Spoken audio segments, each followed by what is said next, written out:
Good morning. You're currently tuned in to Love Linked on IntellectualRadio.com and iHeartRadio station. I'm your host and creator, Brandy Love. Let's jump right into the announcements. I hope you're having a good morning. Wednesday, November 16th, the host of He Said, She Said, right here on Intellectual Radio, is hosting a cocktail extravaganza at room 183, located at 4167 183rd Street in Country Club Hills. Saturday, November 19th, is the Magnificent Mile Light Festival. It kicks off at 33 West Illinois, right here in the heart of Chicago. Finally, the red carpet premiere of Not Another Black Movie is on November 25th at 8 p.m. at the historic Patio Theater. Tickets are available on eventbrite.com. I will be there conducting interviews on the red carpet. See you guys there. Last but not least, joining us after the break is film director and writer Cornell Ford. So stay tuned. You're listening to Love Linked on IntellectualRadio.com.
If you're currently just tuning in, this is Love Linked on IntellectualRadio.com. I am the host and creator, Brandy Love.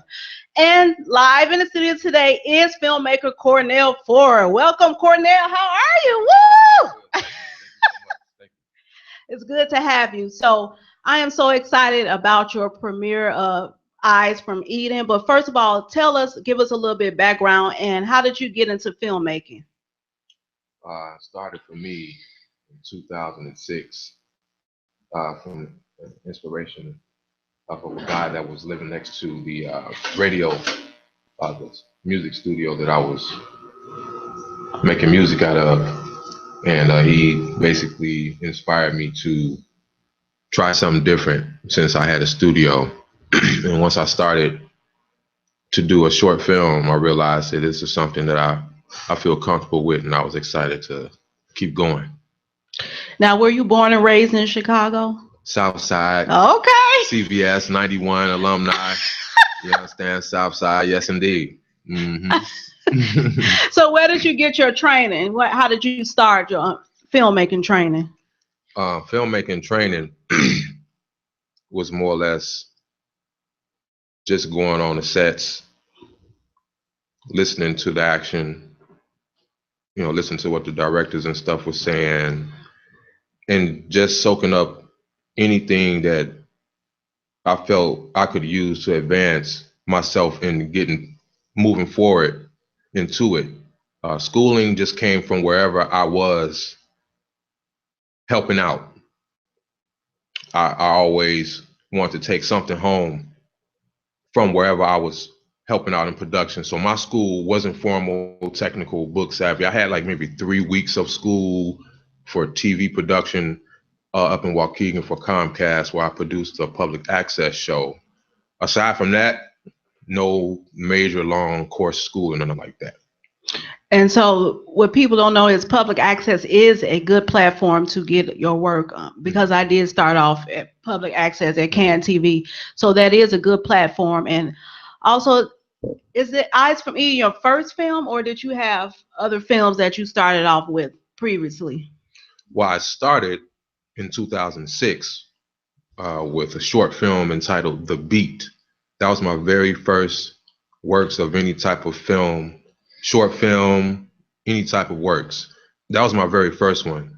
So after that, I did 4 more shorts, and then this will be my third feature that I'm releasing Tuesday, November the 22nd. Tuesday, November the 22nd at the historic Genesee Theater in Waukegan. The release of Eyes from Eden. So that would be my third feature film. So yeah. Give us a brief synopsis about what's going on in Eyes from Eden, because the trailer looks scandalous. So I can't wait to see it. Yeah. The trailer, well, the content of the movie is a story of a church drummer that sacrifices the integrity of his faith to satisfy unfulfilled desires. The theme of the movie is what looks good is not always good for you. So I think a lot of us in life can relate to that in various different ways through just temptation and curiosity, wanting to experience certain things, a little wild side here and there, just some of those things that we growing up and maturing as people, we experience some of that stuff. And so who are some of the actors we can expect to see in this project? Well, the film, we made it in Lake County, Illinois, in Waukegan, North Chicago, and Zion. What's good, y'all? Waukegan, North Chicago, Zion, much love. So we made it there and worked with the actors that have been pursuing acting for quite a while through theater, through plays. There's a lot of theatrical plays that are in production in that area. So I've been working with people who do those types of production and this transition to film, and then also hip hop artists and singers as well. So the artists that you see, you probably won't know their names, but you'll know them after this film because they don't take this lightly. They stick to it. They're really serious about their art and the expression that we're actually in the message. We all understand its purpose. So these actors, Jarrett Glover, Dwayne Wilson, Tiana Bennett, Katara Thomas, Phil Myers Sr., and Sister C. Jean Pope. These are all names you'll definitely be familiar with. It sounds juicy. But are there any filmmakers that you kind of pattern yourself after, or who that inspired you to get started? The one person where it all started from me, just so I can give y'all a briefing of where it all started from me, was Master P in 1997. When I first saw him, Is There Heaven for a Gangster? Yeah, I remember that, yeah. When I saw him and I saw the movement that he was starting with owning his own everything, movies and stuff, wasn't nobody doing that. Right, that inspired independent. Me. Right. Yeah, right. So I got really inspired. I started saving my money, buying equipment. I was serious, and it was because of him. Filmmaking started, and later on, people like John Singleton inspired me. Obviously, Spike for his relentlessness in terms of stories that he wants people to hear. Singleton for the simple fact that he'll take something that's basic. He'll tell you, look, if you can write something in a rap form, you can write a screenplay. Oh, for real? Okay, let's go ahead and do that. Okay. And so it's people like that inspire me to not try to make it seem like it's so unattainable, that if you just do something small, start basic with it, and you just make it grow. So he was a real big spark for me when it came to film after a while. What's stopping Chicago from becoming the next entertainment mecca? Shoot, I think we're doing pretty good right now. If you ask We're me, doing wonderful. We're on fire right now. I think we're doing real good right now. As a matter of fact, there's so much talent that a lot of it go under the radar. That's what's happening. So I think that's a big case in a lot of terms, So Chicago is in a good position artistically in all fronts, whether it's music, TV shows, movies. Now, in terms of like big film productions, brothers like Mark Harris and Marcus Carruthers, these guys, they help us in this region to get the Chicago name on the map, and they do such a good job. So they've reached really good levels and have open platforms for a lot of people to get exposure. So that's true. Shout out to Mark Harris and Hey, Mark. brother Marcus Carruthers. Yeah, but I think we're in a good position. People like me, I look up to them, and I absorb things from people that are doing great stuff like them, and I just try to incorporate it to what my future goals are. So has anyone ever told you, oh, you need to move to LA to make your dreams come true? Oh yeah. Yeah, yeah. Yeah, I've gotten that. You need to move where the action at. We'll move where the action at. You can't do this unless you round on the action. Move to Atlanta. Yeah. That's one of those things. And I can understand why people say that because, that's where people have made it. So, quite logically, you would think if they made it because they jumped ship and went out there and tried it, that you could do it. Well, sometimes you just have to blaze your own trail and be patient and understand the big picture sometimes and not be such a rush. Exactly, because success is where you make it. If you put your mind into doing something, it's going to be successful. It doesn't matter what state you're in. Mm-hmm. And so we do have a lot of great projects that's coming in Chicago PD and Empire and everything. So telling you, yeah, we're on the map. To be on a couple of those sets working on the crew.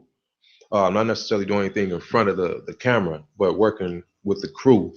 And that in itself, again, like you was mentioning school earlier, that's school for me. So Chicago, we straight. So we're going to go ahead and take a break. You're tuned in to Love Linked on IntellectualRadio.com. Coming up after the break, more with Cornell Ford.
And we're back. You're currently tuned in to Love Linked on IntellectualRadio.com. I'm your host and creator, Brandy Love, and I'm chilling in the studio with Cornell Ford. Good, y'all. How y'all doing? And This segment is called On and Poppin' Topics. So you ready for that? Man.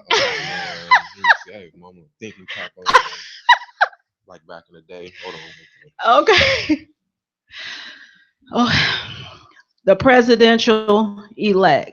Hmm. I did not get any sleep that whole night before Donald Trump did get elected as president. What are your thoughts on that situation?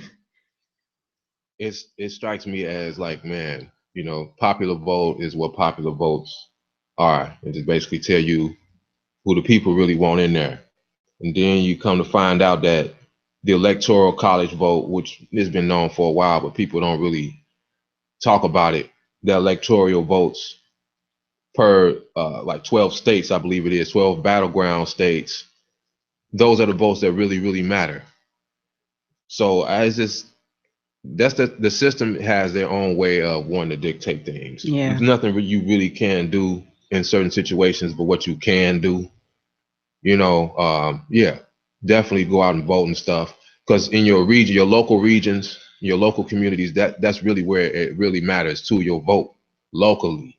So I think it just was all a lot of games, and it's just I'm glad it's over with. It is what it is. Man, get money, get some knowledge. Um, just protect your family, protect your own. That's pretty much all you can do. To try to dwell on his presidency right now is just do what you gotta do, like you was before him. It really don't matter, man. We just gotta work together and work together, pretty much. What kind of changes do you want to see implemented? Well, stop. First of all, stop killing our Thank people. you. That's Stop like the killing us, biggest number thing. one. That's the biggest thing. I mean, but to sidetrack off that, we need to stop killing ourselves. I wish that would stop. Above anything, we can stop killing ourselves and doing harm to ourselves. Forget what everybody else doing. We gotta start being accountable for us. I mean, control what you can control. You understand what I'm saying? That's what I would really change. As far as them, stop raising our taxes. You got these crazy sugar tax now that's coming July Sugar 1st. tax. Yeah, I mean, they trying to tax people. Anytime they need some money, we got people, we Yeah. can just tax them. It's just enough. It's enough taxing going on. Y'all got enough money. You know what's interesting? Let me tell you, I'm serious because I get up in the morning and I look at the news. It'd be like 4:35 in the morning. I catch the news early, so I was listening to the news yesterday. No, yeah, yesterday morning, and Rounder, according to what they say, he made $188 million.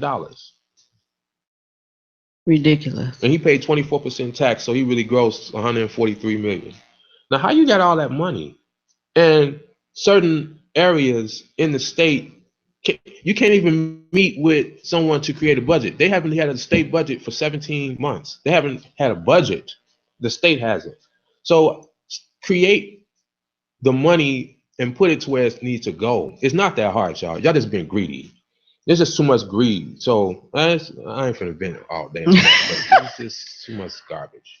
But what can we do as a community to help ourselves and liberate our black men? Does it start in the home, or do you think there's too much negative influence in music? You can take a little bit of everything because every day in life you experience something different that kind of affects you to your next how you move. So I would say it's a little bit of everything at home for sure. That would definitely have a big start on trying to help solve the problem or create a solution to the problem. Definitely, I would say this: just educate yourself.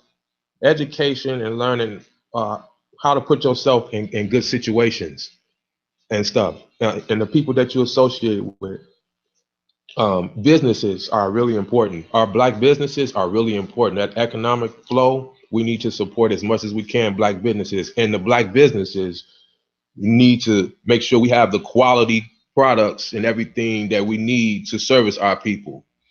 Because when we keep our money together, that breaks it down. Like you feel an effect when think about the Latin community, Asian community. Man, they keep their money so centrally involved within their own, and they're able to do a lot. You know, just think of all of our Jay-Z's and Puffs, and they got millions and millions, all of our actors. And people that got a lot of money can put something together that strengthen the black economy. That's key. That's true. We're going to go ahead and take a break. And after the break, more with Cornell Ford. Stay tuned. Bye, guys.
We are back. If you're currently just tuning in, this is Brandy Love of Love Linked, and I am chilling live in the studio with film director Cornell Ford. Thanks, you guys, for tuning in. So, again, we were talking about on and popping topics, and the next thing is, are Black women respected?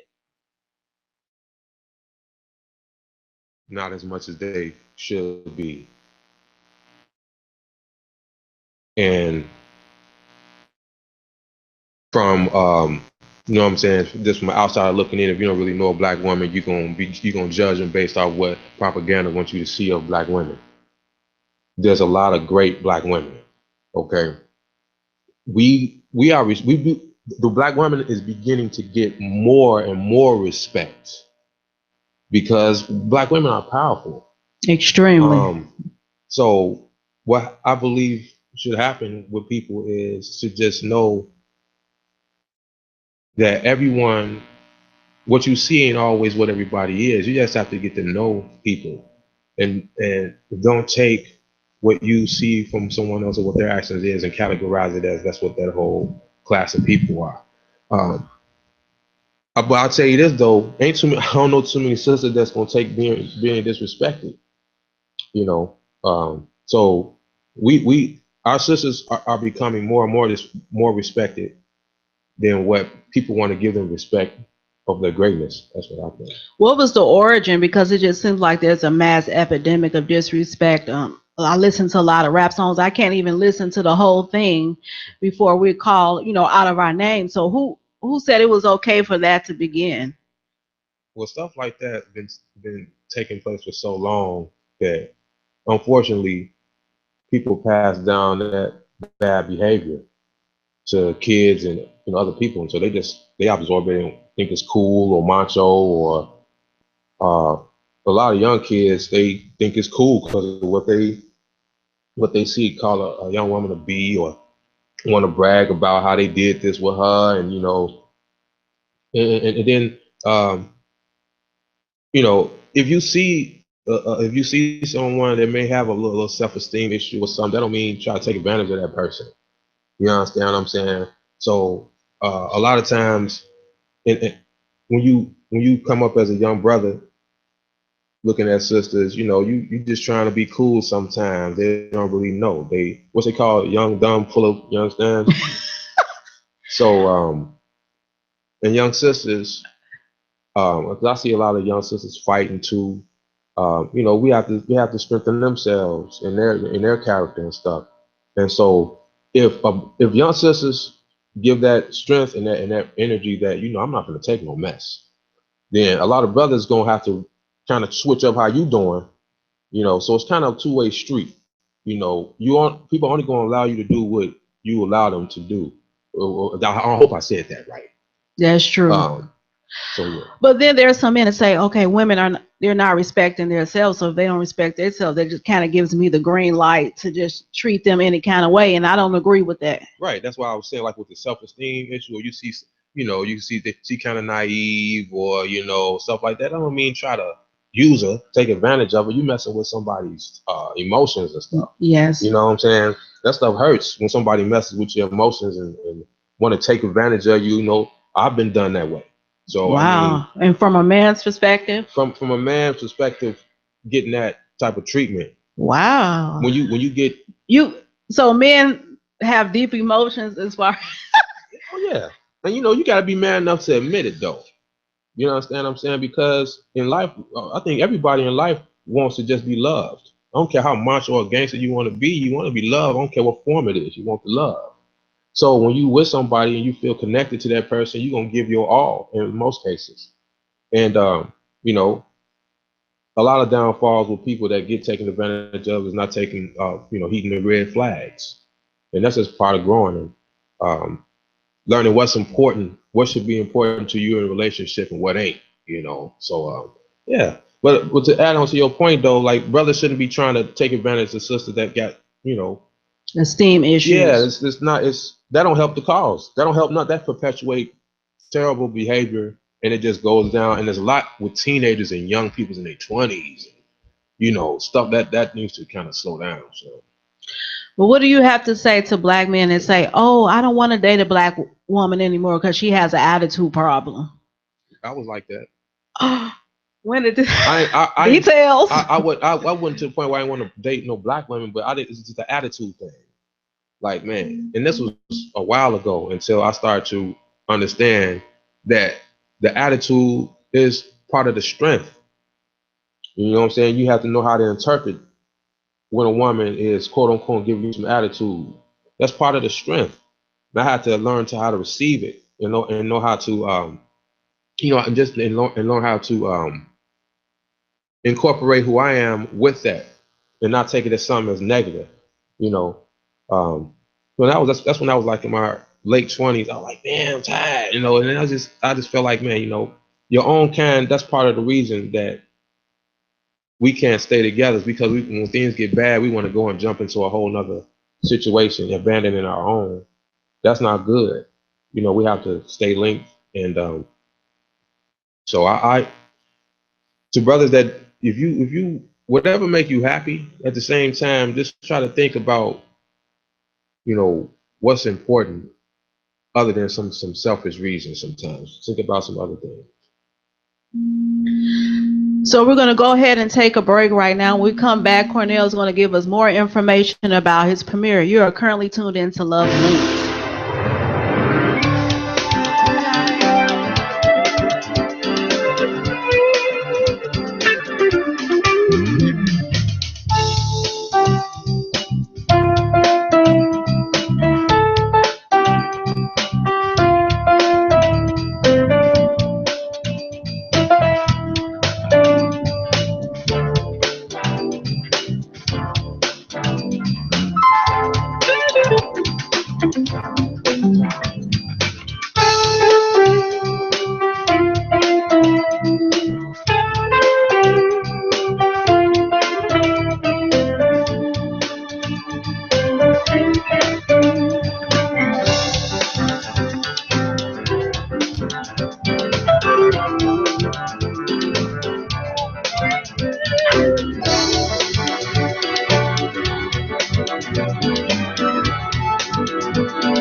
And we're back. You're currently tuned into Love Linked on IntellectualRadio.com.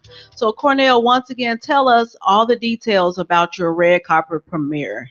Red carpet premiere Tuesday, November the 22nd is the world premiere of Eyes from Eden. Debuting Tuesday, November the 22nd at the historic Genesee Theater in Waukegan, Illinois. Tickets are available $20 in advance. You can get them at www.geneseetheater.com, www.eyesfromeden.com. You only get about 6 days. Again, this is called Eyes from Eden. This is my third feature film. This is a film about a church drummer that sacrifices the integrity of his faith to satisfy unfulfilled desires. What's your Instagram and on Twitter? Instagram, Cornell Ford, all together, no spaces, Cornell Ford. Facebook, Cornell Ford, but it's a space between Cornell and Ford on that one. Twitter, at Corn TGO, at Corn TGO. That's Twitter. So I want to thank Cornell Ford for hanging out with me this morning. Yes, again, indeed. I'm your host and creator, Brandy Love. You can reach me on Facebook. Twitter is at Brandy R Love You. Instagram is at Brandy R Love You. Have a wonderful, good day. I love you guys. Bye-bye.